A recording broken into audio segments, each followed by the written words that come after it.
Good morning, everyone, and welcome to this most fascinating panel on the final day of EU Green Week 2020, Can Law Save Nature? I'm your moderator, Terry Schultz. I'm a journalist here in Brussels, and I am joined in person here by Marius Verschega. He is he's the chief of cabinet for the Commissioner for the Environment, Oceans and Fisheries, and by Karl Falkenberg. He is the Director General for the Environment, the former Director General for the Environment at the European Commission. We are here at a safe social distance, and we will be joined remotely by our other panelists. Mumta Ito, she is the founder and CEO of Nature's Rights.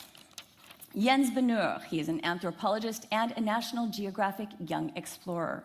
Professor Dr. Jaap Spier, he is a senior associate at the University of Cambridge Institute for Sustainability Leadership, and the professor of Global Challenges at the University of Stellenbosch, South Africa. And finally, by James Thornton. He is the CEO of ClientEarth. Thank you very much to all of you for joining me and to all of you listening to us. As has been said many times in Green Week this week, the only upside to the current crisis we're facing is that we are saving a lot of carbon emissions by not traveling, but we very much want you to participate, so we will be looking forward to that. Now, you may have noticed already on your website, you can listen to us in either English or French, and if you'd like to post questions, which we very much hope you will, there will be a large question mark on the lower right-hand corner of the website, and that's where you can submit questions to us. And I hear there are a lot of law students watching out there, and so we very much want to hear your views on this. But we don't want you just to talk to us, we also want you to talk about us. So please tweet effusively, #EU Green Week. Now, let's get on with the panel. So in the latest European report on European environment calculates that 60% of species assessments and 77% of habitat assessments face what's called an unfavorable conservation status. And I suspect with those numbers, that's a bit of a euphemism. Now, there are laws to protect this. The two major pieces of legislation in the European Union, the Habitats Directive and the Birds Directive. They aim to protect the EU's endangered species, natural areas, to make sure we all have safe drinking and bathing water, and to try to protect us from the harmful effects of chemicals. But again, think of those statistics. Are they really working? Do nature and the environment have the right to take action against us for our delinquency, as anybody would with other kinds of laws? That's the question we're going to be looking at today. And in other places, this has happened. The rights of nature have been legally recognized in Ecuador, Bolivia, Mexico, some municipalities in the United States, as well as in court decisions in New Zealand, Argentina, and India. Is this the right way to go? Would it help? Are the laws already strong enough and simply need to be implemented? Those are the questions my very expert panelists are going to be dealing with today. And we are going to start with Mumta Ito. Now, Mumta, you argue that environmental law, as it exists today, is basically concerned with protecting business as usual. You say that economic growth has been treated as more important than the environment, and that nothing actually challenges the root cause of the problem, which you believe is the economic system itself. Mumta, you say we all need a big paradigm shift, or else. And I know there's an iceberg coming up in your presentation, so let's hear your views. So thank you, Terry, and it's a great pleasure to be here amongst you all to share these ideas. Before I go into the presentation, I'm just going to say a few general points about nature's rights so that we all start on the same page. And the first point that I'm going to make is blindingly obvious, but it's worth stating the obvious, that we are nature. We are part of the interconnected web of life. And when nature thrives, we thrive. And we can see from COVID that the health of human beings is not separate to the health of the biosphere, that you cannot have healthy humans on a sick planet. And this is where we're going with nature's rights. So when we talk about nature's rights, it's not nature versus humans or about protecting the interests of nature against the interests of humans, but it's about protecting the fundamental basis of our right to life. Because fundamentally, no nature, no humans, and so it goes. So the other general point that I want to make is the whole purpose of nature's rights is to use law as a tool for systemic transformation. Now, in the SOER 20, They made a clear call for systemic change, deep systemic change if we're to meet the 2050 goals, and also a call for a change in the governance system. And what we're proposing with Nature's Rights is a change in the governance system that is designed to reprogram our societal systems, including the economic system, agricultural system, energy, so all the major systems, to align with respecting and protecting those rights from which our own rights derive. So the other thing is that Nature's Rights is very much about valuing life. That in our society and the way our laws are designed, they protect interests, and they protect interests over protecting life. So Nature's Rights is a shift from protecting interests over life to protecting life over vested interests, protecting the well-being of the whole. The other main point that I want to make is that it's moving from a mechanistic, fragmented approach to a systemic approach, a whole systems approach, a holistic approach. So it's integrated. It affects all the policy areas. And at the moment, environmental law is very narrow, and it's treated as a body of law that just deals with environmental issues. But in fact, all the policy areas pretty much have an impact on nature, in particular the orientation of our economic system. And so with Nature's Rights, it's it affects all laws and all policies that have an impact on nature. And it includes economic and social rights in right relationship, which I'll go into further in the presentation. And it's also about bringing law up to date with modern science, that our laws are derived from ideals and science that's stuck in the 17th century. And modern science has since recognized that we are part of the interdependent web of life, and it's really about bringing law up to date with that. Law and science have always worked in tandem, but they departed company a few hundred years ago, and it's about time that we brought that back. So let's go into the presentation. I'll go through the presentation fairly quickly, and if there's anything that needs clarifying later on, we can deal with that in the questions. Presentation. Yep. It's on. Thanks. Okay, so the first diagram here, the iceberg model of current reality. What we see in our society is that all of the interconnected crises are what appear above the watermark. It's the visible effects. And most of our societal interventions, including environmental law, act at the level of what we can see above the surface. It's all about crisis management, which keeps us in a firefighting mode.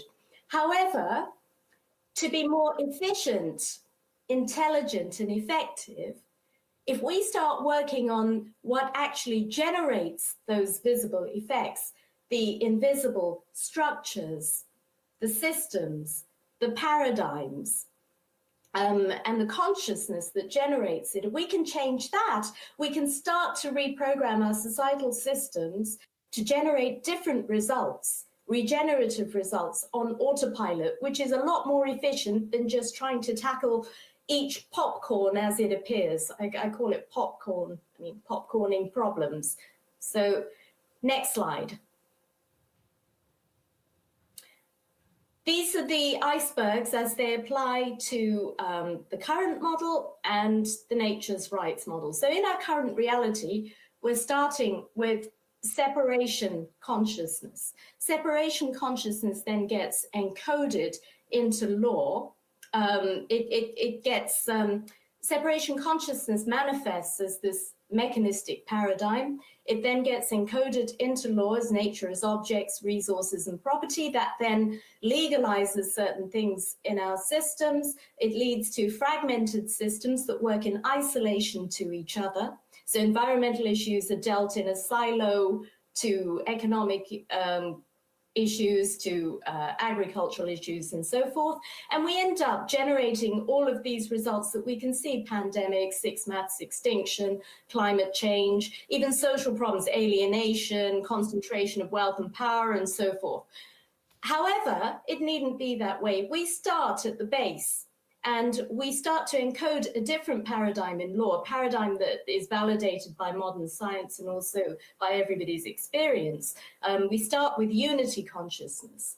That then gives rise to a holistic or a whole systems paradigm, gives rise to whole system structures where economy, agriculture, energy, all of these major systems are working in tandem, all to produce regenerative results. And then we end up with different results. We end up with distributive economies. We end up with agriculture that restores the earth.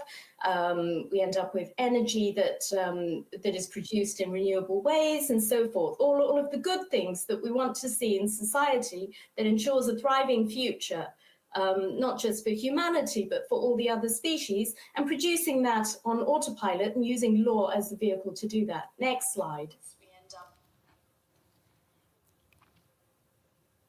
So here we can see that there are universal laws that govern all of life. And when we align with them, we create a cycle of peace, harmony, and prosperity for all of life. When we're not aligned, we create a spiral of destruction, as we can see in the world today. And all societies that ignore this truth have perished. So here we can see what we have at the moment. I call it a degenerative cycle.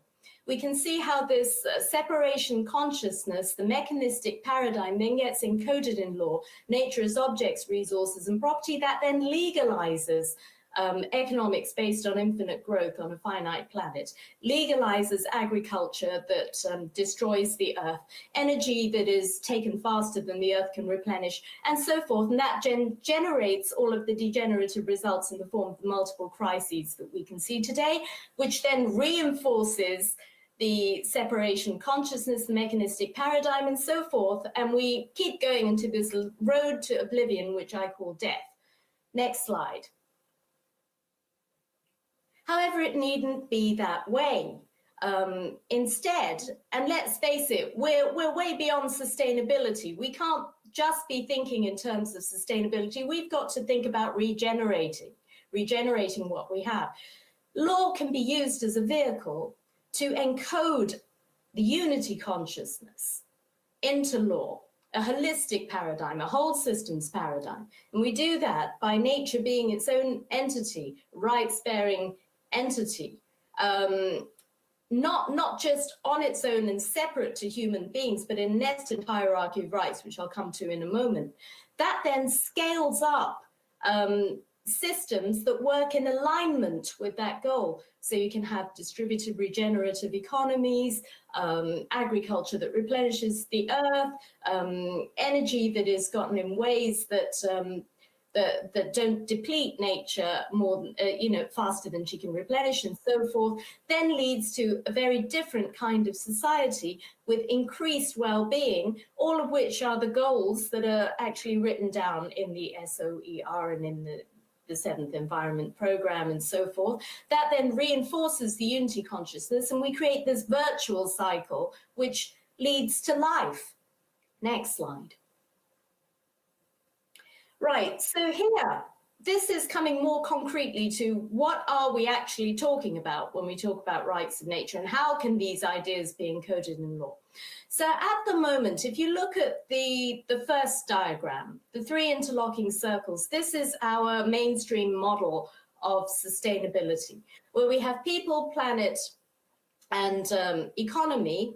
And in this model, it's assumed that each one can operate independently of each other, and sustainability happens somewhere at the intersection. However, if we look at reality, the only circle of those 3 that can operate independently is nature, because what we have in reality is more like the model in the middle, the 3 concentric circles, where you have a nested hierarchy of systems. So you have nature. As a subsystem of nature, you have human society, and as a subsystem of human society, you have economy. And so from that, you can see that each system derives its existence from the system greater than it. And you would say, that nature on Earth then derives its existence from the cosmos and so forth. And so from that, you can get a natural hierarchy of rights, which operate in synergy with each other rather than being adversarial and about protecting interests. This is about protecting the whole, protecting the well-being of the whole, protecting life. So at the moment, we have economic rights, we have human rights, and they're kind of in battle against each other, pretty much, with economic rights usually trumping because we have a system that protects interests and pays the highest bidder. So to level all of that out and counterbalance it, we bring in nature's rights, which brings in the context of our existence on this planet. Thank you very much, Now, Mumta. We need to move on, but I'm sure there will be questions coming up at the end. Before we move on, Terry, can I just quickly come to, if we were to then translate that into a workable model, you can see that the 3 concentric circles map out into 4 circles, the planetary boundaries, and then you can map the SDGs onto the 3 concentric circles, and you have a model that is encodable in law, that we've concretized this model in a draft EU directive for the rights of nature. And we've also done a study for the European Economic and Social Council for a fundamental charter for the rights of nature. For those who would like to know more concretely how these ideas and concepts can be encoded in law, you can contact me, mumta@natures-rights.org. And we have representatives of the Commission here as well, so we need to make sure we get to them at the end. So now I'm going to bring in Jens Benohr. Now, Jens, one of the really interesting things about your experience is that you are actually working currently to help rivers have rights. I'm very interested to hear about your experience with the Chilean Free-Flowing Rivers Network. Explain it, Jens. Thank you. What's up? Thank you, Terry. Thank you all. Happy to be here. Well, like you said, I'm part of the Chilean Free-Flowing Rivers Network, or Red por los Ríos Libres. In English, sounds like a tongue twister. So I will talk a bit more about like a field case. In my case, I'm an anthropologist, so I work with local communities and I work with rivers. So that will be the example used in Chile, my home country. Could we start the presentation, please? Nice, thank you. This is mate. For you who don't know mate, it's like the coffee of Patagonia. It's very nice. So basically, I'm an anthropologist and more than a law expert, I work with communities for the protection of nature. Next. In the case of Chile, I have been working with rivers. Chile is a land of rivers. From the almighty Baker River in Patagonia, next, to the Loa River, which crosses the driest desert in the world, the Atacama Desert. Next. Nevertheless, all these rivers are threatened by pollution, by hydro projects, and also agricultural projects. This is not the place to discuss the environmental impact, for example, of a dam, which shortly said impacts the flow of nutrients and sediments into the ocean. So it disrupts a really important ecological cycle, among many other stuff. But that won't be discussed here, just that we have many rivers that are threatened, and therefore, next, 5 years ago, we started a social movement, which is called the Chilean Free-Flowing Rivers Network, Red por los Ríos Libres in Spanish. Next. This is a social movement composed by around 50 NGOs, grassroots movements that are in different rivers in Chile. So it's a really big social movement composed not by big NGOs, but by small NGOs, Chilean NGOs that are looking to protect their own rivers, that all came together because many of these rivers are being threatened in Chile. Next. So each year we have been meeting to work for this protection, because rivers in Chile sadly don't have any law. During the dictatorship 30 years ago, the dictatorship made sure that nature isn't protected, because nature is seen in Chile as a private common which is being used for the capitalistic economy. In that sense, we as a social movement don't approve the use of nature for only capitalistic purposes. We believe nature has a right to exist.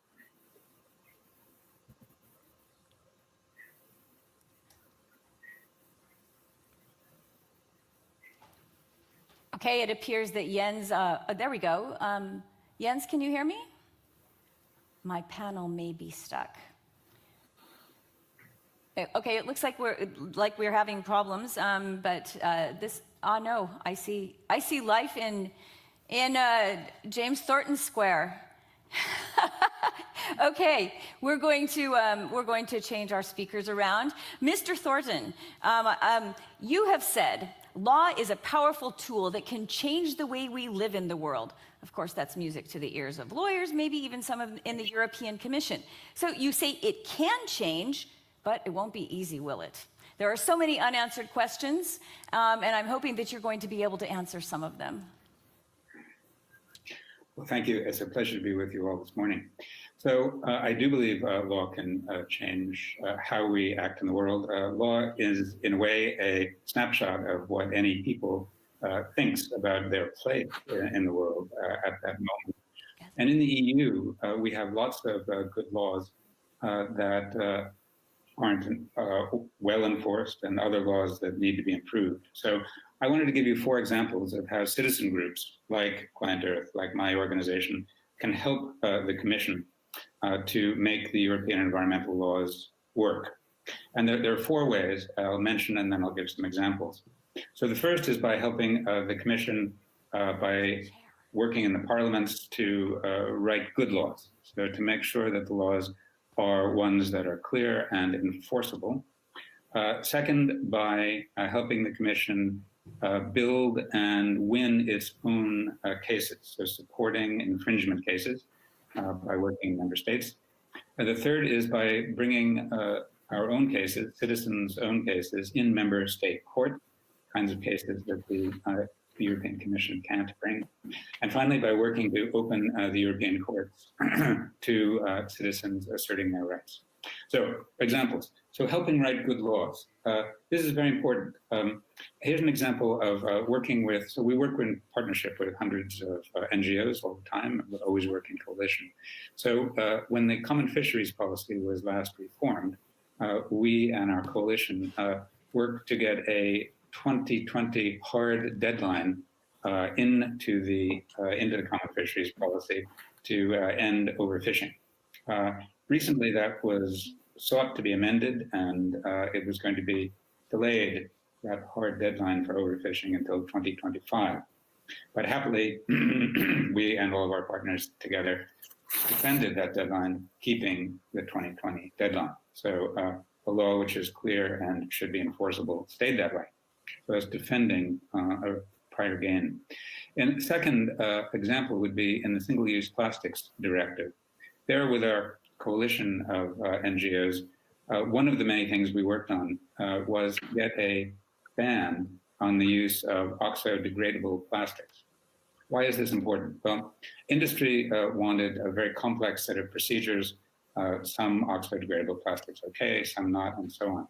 That would have left a situation in which the directive in this respect was much less enforceable. So this simple ban is enforceable now much easier by the Commission, which also can much more easily look at whether member states are properly transposing this law.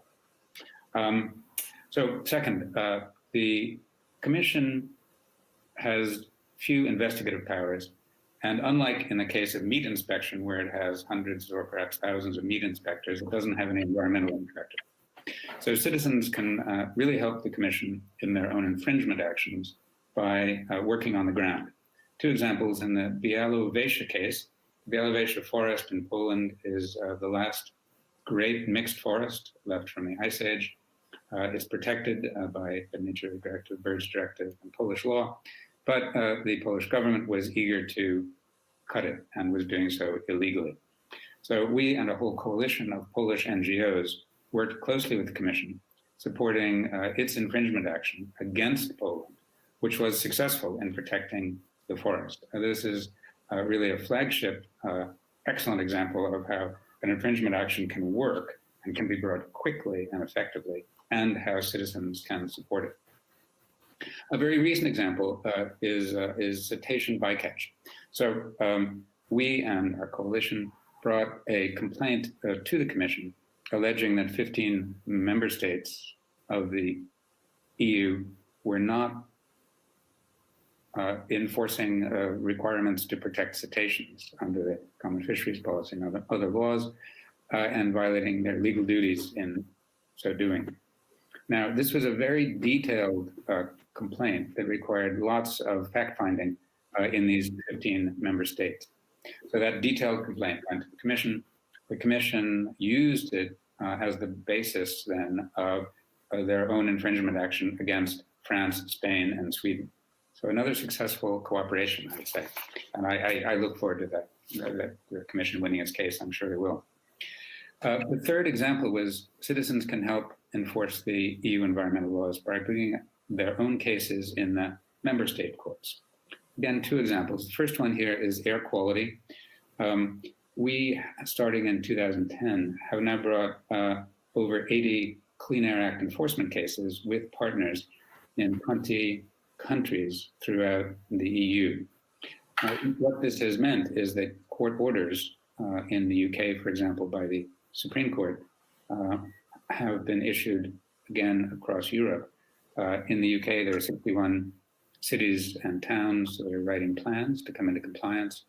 In Germany, the cases were won against Düsseldorf, Stuttgart, and Munich, the home of the German motor industry, in which judges banned diesels from the center of town for human health. And the result also there was to move the market, so that 20% drop in diesel sales came shortly after the wins in those cases. But there you have 80 cases in 20 countries, a very systematic effort by citizens in order to enforce a law, which I think would be a model for biodiversity protection as well. In a biodiversity protection case, a very recent one, we and our coalition brought a case in Portugal, in the Portuguese courts, against the Montijo airport, a very misimagined project, which would put an airport in the middle of the Tagus estuary, one of the most important places for bird migration in all of Europe. This is a kind of case the Commission couldn't easily bring. It's an environmental assessment directive case, EIA case, and so it's an early stage looking for an injunction before an action is taken, which would be destructive of the environment. It's not well set up for an infringement proceeding. So this is a beautiful example of where the citizens can bring a case that the EU wouldn't be able to do, thereby complementing the EU work. And finally, I want to give you another example of how citizens can help, a fourth example, which is by opening up the EU courts. So ClientEarth has been working on this for 12 years. Citizens at the moment do not have the right under the EU courts view. They do not have standing to bring challenges in EU courts against the EU when the EU violates its own environmental laws. This is bad for a number of reasons. One, it diminishes citizens' belief in the EU being an honest set of institutions. Second, it of course contributes to destruction of the environment. Now, recently, the Commission has come out with a proposal under the Aarhus regulation to improve its own version of this Aarhus regulation.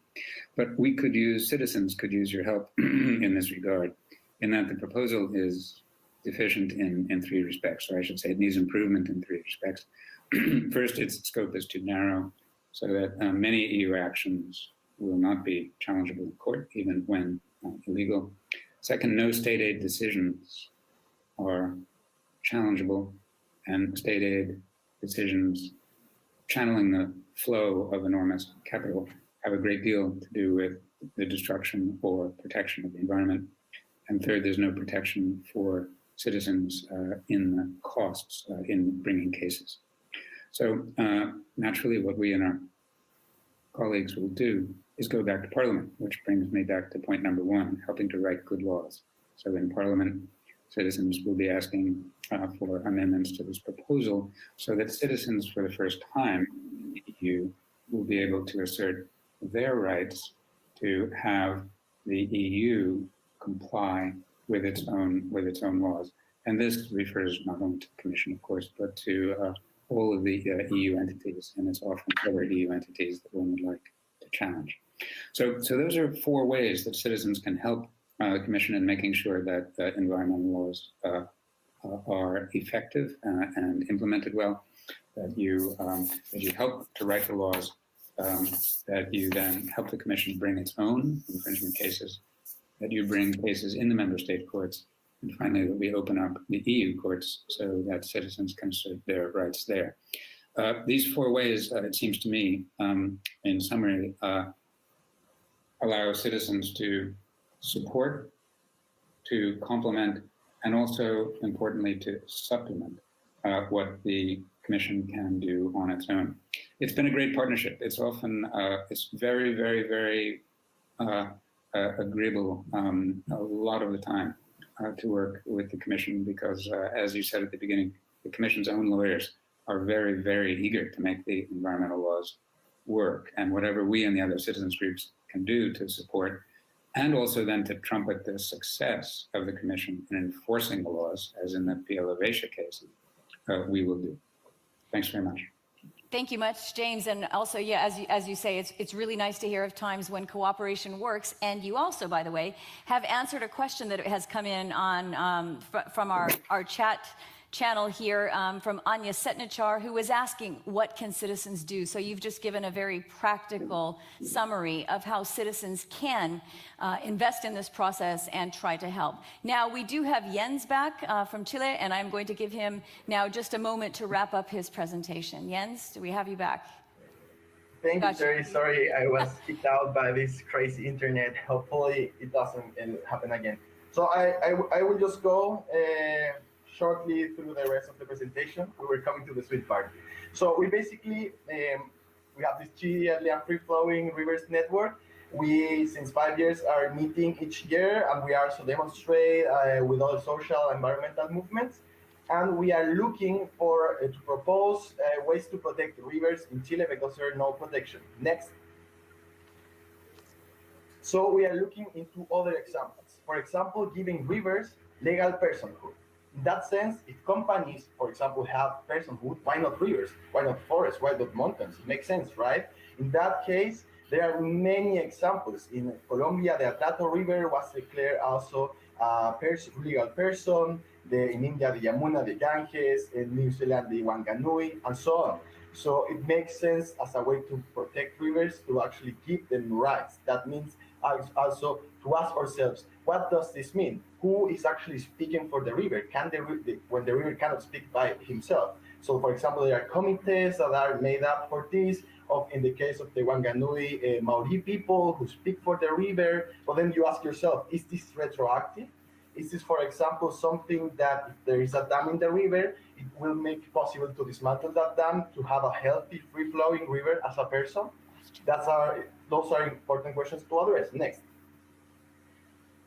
There is also, for example, the Wild and Scenic River Acts in the States. But just to understand this little big difference, the Wild and Scenic River Acts, which protect rivers, is a way to understand a very important free-flowing river useful for humans to be protected. And that sense is a utilitarian law where nature is useful for humans. In the case of personhood, it's for the river itself. Those are very important cultural questions to address. Next.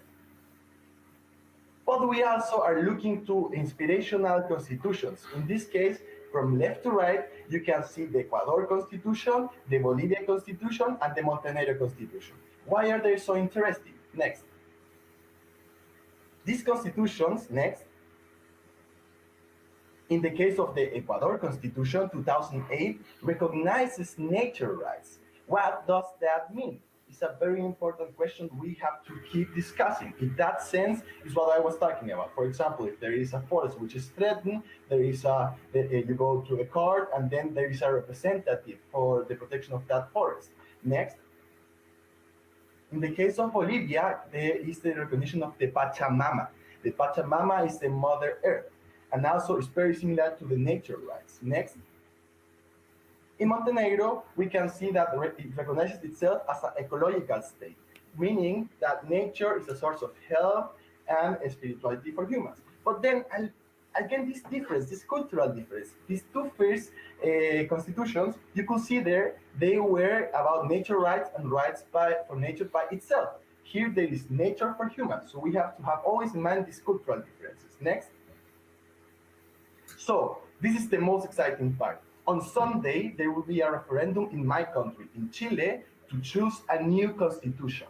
It's impressive. And we are at the moment where we can actually in Chile declare nature rights. We are discussing that possibility and we are so excited. And this is thanks to the people that were demonstrating last year. And people were killed, raped, and even they were losing their eyes because police was threatening them and shooting them. And I was part of that movement, as it's impressive.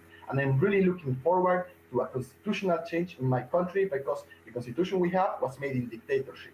And this must change, and I believe we can change this for have nature rights. Next. So if you are interested in comparing different constitutions, which is a very important way to understand country law, I recommend you this website where you can see all the constitutions in the world. Next. Thank you very much. I hope I was on time. There are other things as important as being on time, Jens. Your enthusiasm is amazing, and this is another answer to Anya's question, how can citizens get involved? There are citizens out there advocating now with organizations for the rights of resources, and of course, voting is also very important, as Jens pointed out. Okay, now we go back from the rivers to the books with Dr. Spier. Now, Jaap, granting a physical personhood to nature would definitely require some adaptation, not just in our mindsets, but obviously in our laws as well, and no one knows that better than you. So please explain, how would this work, if it would work at all?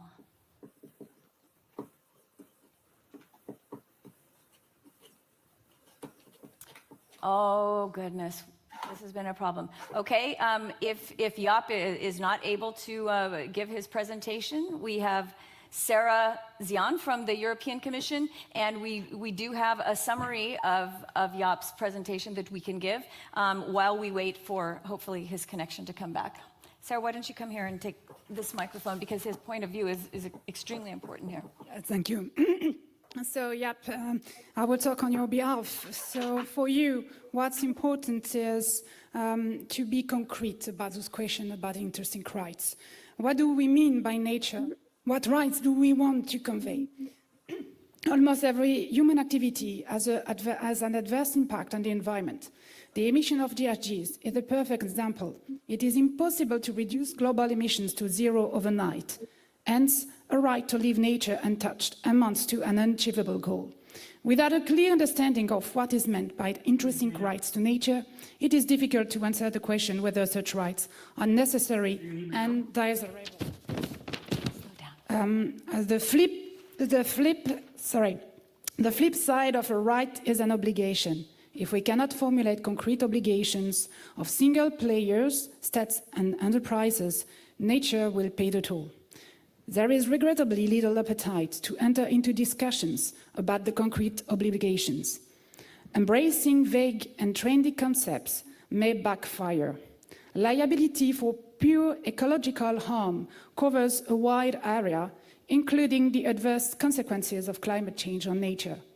Because the aggregate of present and future losses will be beyond imagination, playing the liability card is fraught with risk.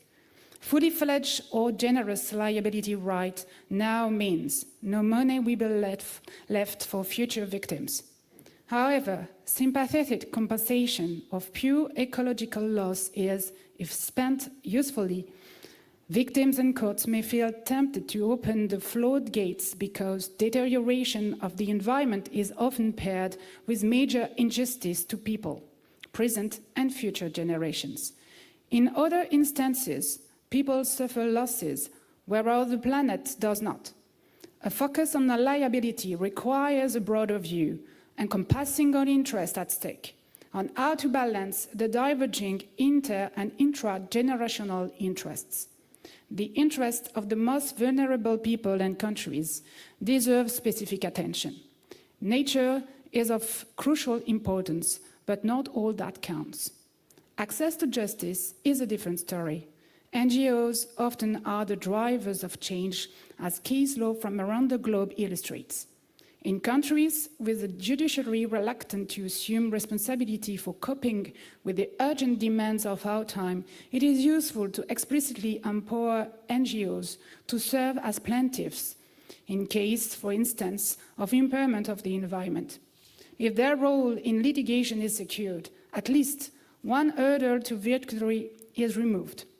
Courts, outright unwilling to come on board, will find other reasons for not rendering useful judgments. Indisputable access to justice for NGOs will be welcomed by courts, which would have been willing to decide a case on its merits, but felt unable to do so for lack of standing. Prevention is of the essence. The law, as it stands, offers ample of opportunities to avert further deterioration of nature. Abstract discussions tend to distract from what should be our first and foremost priority, avoiding catastrophe. All this being said, it is important to explore strategies to create a better world. We can only be thankful to the EU Commission for its creativity and willingness to take the lead where many others leaned backwards. Jaap Spier said. Thank you very much. And he certainly did not want to make this discussion abstract with that clear-eyed view of the courts. And so our final speaker here, Karl Falkenberg, and this sort of all heads toward you, doesn't it? Sustainability is your specialty. Everything we're talking about, whether law can save nature or not, I mean, the end goal is sustainability of our planet, isn't it? Absolutely, Terry. Thank you for having me here. It's great to being back in a Green Week. I used to be here regularly, but after a few years, good to come back and to visit. I'm not a lawyer, so I'm very honored to be in this on this panel. Law for me is a means to an end, and law needs to be defined and to be concretely defined. We've heard this in earlier presentations. So my experience as a Director General for Environment of the European Commission is very much in line with a lot of the things that we have heard. Law needs to be set first and foremost, and I'll come back to that. But when it is set, it needs to be enforced. The European Union has a fairly comprehensive set of environmental legislation, probably one of the most comprehensive in the world. But we have no inspectors.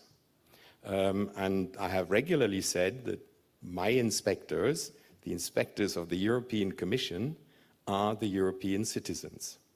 When I was DG here in Brussels, we had on balance somewhere between 1,000 and 1,500 law cases, legal cases, triggered in the vast majority by citizens against our own member states for lack of implementation of EU legislation. So they are the eyes, the enforcement eyes of European environmental legislation. And I think they play a very, very important role. At the same time, one has to also recognize that a lot of these are what we used to call NIMBY complaints. Not in my backyard. Yes, I want a motorway, but please don't build it here. So these people are not all coming from this fantastic idea that we heard here, that nature is the all imposing fundamental issue that we all should recognize. There are very, very direct, very narrow, sometimes individual interests. And to balance this in a society, we need to have legislation, we need to have concrete legislation. But legislation is made in our democratic systems by majorities, in parliaments. That's where the legislation is defined. Here in Europe, we have a specialty. The European Commission has the right, the exclusive right, to propose legislation. But it's limited there. It's to propose legislation. The decisions are made between a council of ministers and an elected European Parliament. And the legislation that we eventually take in Europe represents these democratic systems. And what we need to have better legislation is to have better majorities. So it's people who speak, and it's legitimacy in the proposals that they come forward with. And I have a fundamental issue with the nice idea that rivers have rights. Sounds brilliant. I want to protect rivers, but the river doesn't speak to me. Someone will come up and say, I speak on behalf of the river. And then I go further and I have someone else who says, no, it's not him who speaks for the river, it's me who speaks for the river. And I don't know at the end of the day who is speaking for the river. So we do have a legitimacy problem with these kind of gimmicks. It's the same when we come to the future generations. We have a debate also in the European Parliament of whether we should designate a spokesperson for future generations to protect the longer term aspects of our policy making. I find it interesting, but again, by definition, future generations don't speak. They're not even born. What are future generations? Is it 2 or 3 generations down the line? Are we looking 30 generations down the line? Who knows what their attitude would be? When I look at all of the digitalization today, sometimes I wonder whether 10 generations, 20 generations down the line, these people would find that nature is a problem to them. They like their virtual world, and they want to live in their virtual world, and they don't think they need nature any longer. I think that would be a mistake. But this legitimacy issue is one that is serious, and that's why I continue to believe in democratic decision-making. We need to convince people today who speak for themselves and want nature to be protected. And when that is done in concrete terms, we can enforce it, and that's where nature can really play a major role. Now, just one last sentence. These legislations, European legislations, all have a territorial clause. European legislation is applicable where the European treaties are applicable. So we don't stand for making law in Europe that we apply in India, in Chile, in the United States, or anywhere else. The extraterritoriality debate is a serious debate when we come to nature, because obviously nature does not recognize administrative boundaries, national boundaries. The clouds, the winds, the rivers, the animals, all of these nature elements cross borders. But law is to be defined within a limited territory.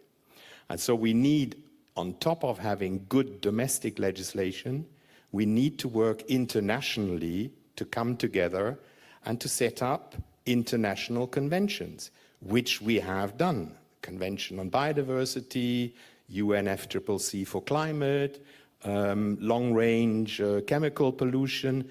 We have started to work on coming up with international law also.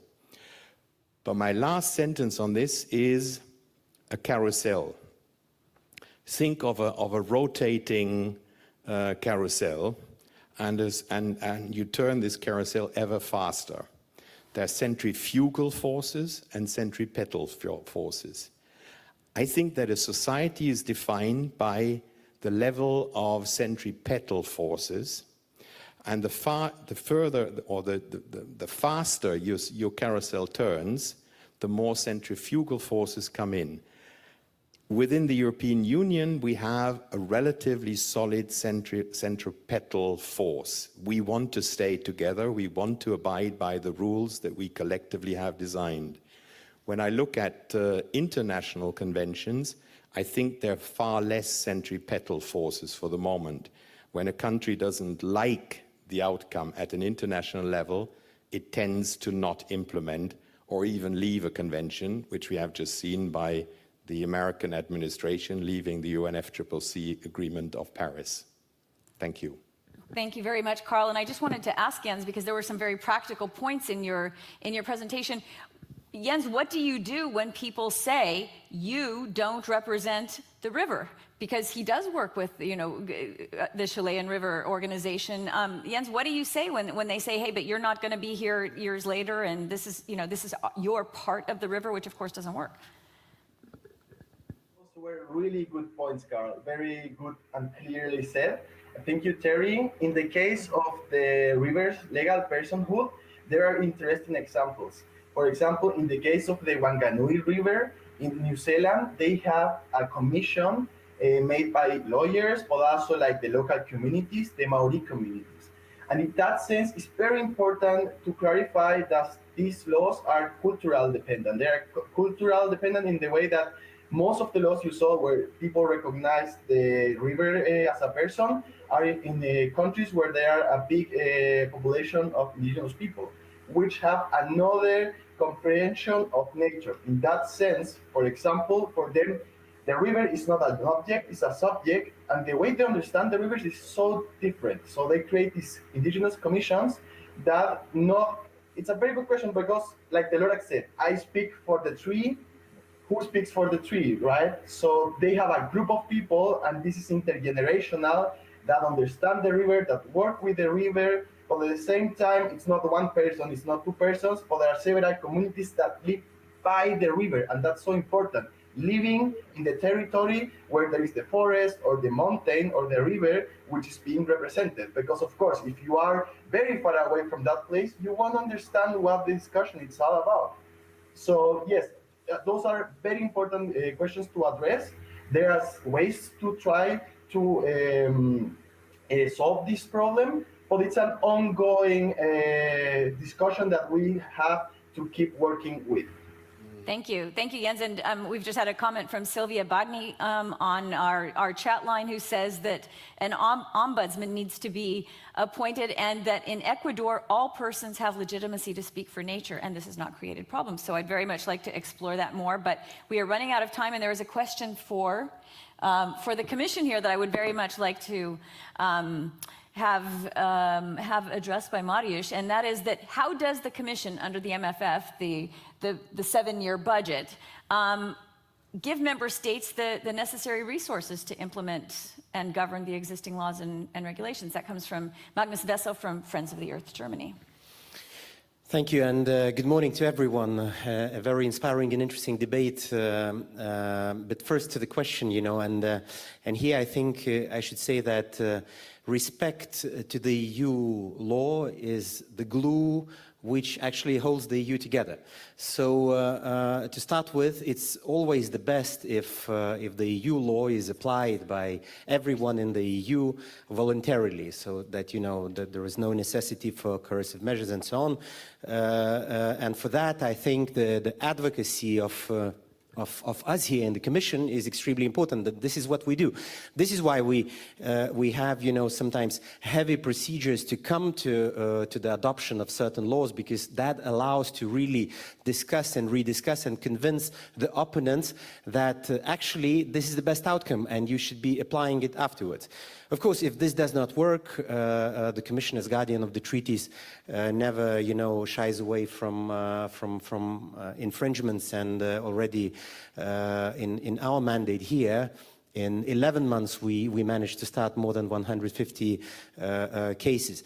So, I think we're going to be continuing with that, and even with a new MFF, which will be providing more resources to the member states, we will be continuing to that, because in all the system there is a lot of space for technical support, which the Commission is doing, be it when the law needs to be implemented, be it even when the infringement procedure is started, because at the end, what we try to achieve is that the law is applied correctly, but without too much of coerciveness, really voluntarily. But if this were enough, Marius, we wouldn't have the situation where your own report says 60% of species and 77% of habitats are in danger. Absolutely, but but absolutely, it's that's why we are taking new measures now. That's why we have the Green Deal. That's why we have very ambitious strategies, very ambitious laws, which we are already enacting, and we plan to do that in the next 4 years of our mandate. I think we have a window of opportunity to do these things, and the window of opportunity comes from the results of the elections of last year to the European Parliament. The window of opportunity comes from the Green Deal. The window of opportunity even comes, and here I like to always look for opportunities even in otherwise not very good things, like the pandemic, which actually, and some of the speakers have said that it forces all of us to stop and see and look at the nature anew and really find how much we need it and how much we have to protect it. So I think with this window of opportunity, we can be doing, we can do many things now in the coming years. I wish we had a lot more time to talk about that, but now I have to give you back the floor because you have the privilege of closing our session with your remarks. Thank you. And I was fascinated when I had the invitation to come to this session. Isn't it a great subject? It's the sexiest on the whole agenda, I must. Well, I'm a lawyer myself, and I even practiced law before I joined the commission. So I'm a strong believer in what law can do. It's. I was thinking of the nature side, actually. Being the exciting side. Sorry? I was thinking of the nature side being the exciting side. I'm just kidding you.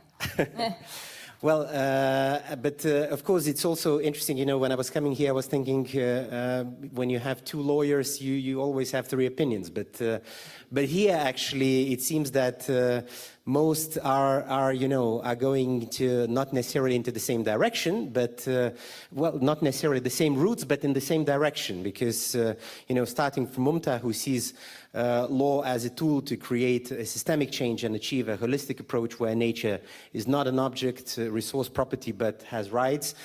Continuing to Jens, who was speaking about rivers with legal personality, to James, who sees citizens groups as central to make European environment laws work and be enforced, and to Professor Jaap, who underlined access to justice, and to Karl, who sees law as a means to an end and sees citizens as inspectors. I really like this idea, and he also put a finger on member states and the European Parliament, which eventually adopt laws, even though they are proposed by the European Commission. So I think, all these are very interesting ideas, and these are different schools of thought, but we all agree that nature deserves more protection. We all agree that it needs more protection than it has now. And law is a tool. Law is a tool for safeguarding nature, and I cannot resist to recall that the EU laws, notably the Habitat and Birds Directive, have constantly proven to be fit for purpose, although, of course, we constantly also need to be watchful and to step up their implementation. And as a guardian of treaties, I already alluded to that, the Commission has taken legal action and is planning to do that in the future.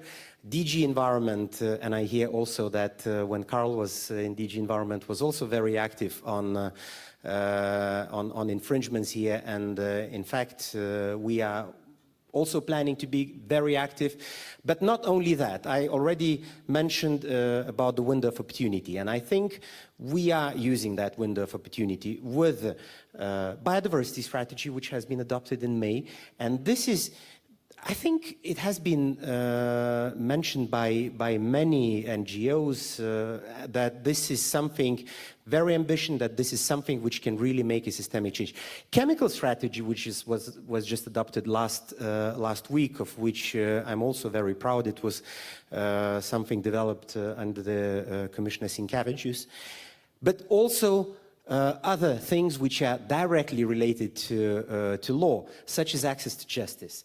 Last week, we were able to pass the proposals for Aarhus regulation, and we were able to also have another push for implementation of EU environmental laws in member states with a communication on access to justice on environmental law in member states. So I think we, by working together, we can make a breakthrough in the coming years, and I really wish that we use law for that to the largest extent possible. Thank you.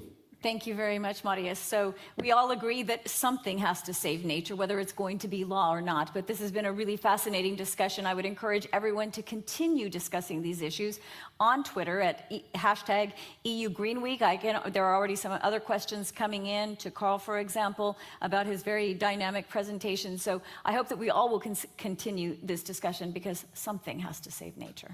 Thank you very much. Thank you to both of you for coming, and to my panelists who joined us remotely. Thank you very much.